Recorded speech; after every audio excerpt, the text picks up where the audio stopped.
Ahead of the 2024 election, Republicans are doing everything they can to define themselves as the party of family values, like kicking up a moral panic around education, gender, and any discussion of sexuality.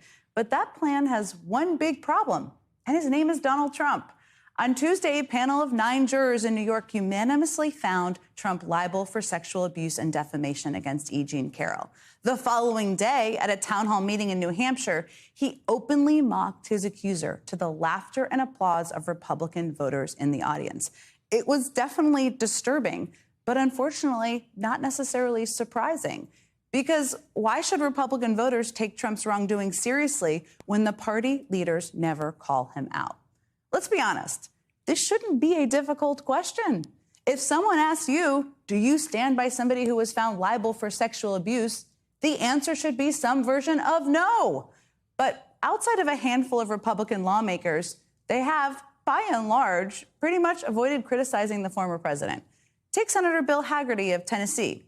He responded to the verdict this week, saying that, quote, Trump has been amazing in his ability to weather these sorts of attacks. Attacks from who? A unanimous jury that found him liable for sexual abuse? Amazing. That's amazing. Then there's Senator Tommy Tuberville of Alabama, who said the ruling only makes him want to, quote, vote for Trump twice. You heard that right. Trump's sexual abuse makes the senator want to vote for him twice. Other Republicans took a defensive approach, responding with the same tired attacks on the integrity of the legal system.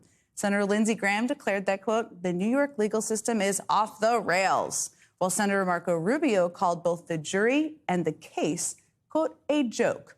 I'm not sure what's a joke to the senator about sexual abuse. Maybe he can explain that to us.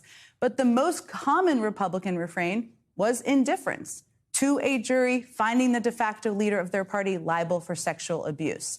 Trump's former Vice President Mike Pence brushed off the verdict, saying it's not, quote, where the American people are focused.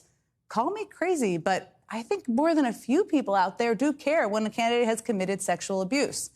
And here's presidential candidate Nikki Haley just this morning when she was asked if this verdict undermines the party.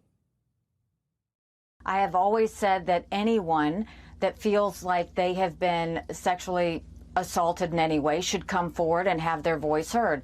I also think anyone that's been accused should be able to defend themselves. I was not on the jury. I am not the judge.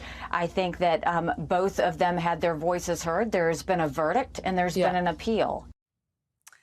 Well, that was a pretty accurate summary of the legal process. I will certainly give her that. But what I didn't hear was any kind of condemnation of someone who was just found liable for sexual abuse.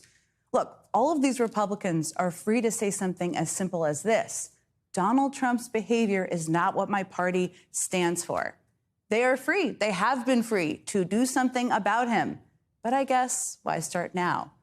The problem for them is no matter how hard they try to spin themselves as the party of family values to create fake controversies, that's hard to do with a straight face, given that the de facto leader of their party has now been branded a sexual abuser. Somehow, at least behind closed doors, at least in public, they seem to be okay with that.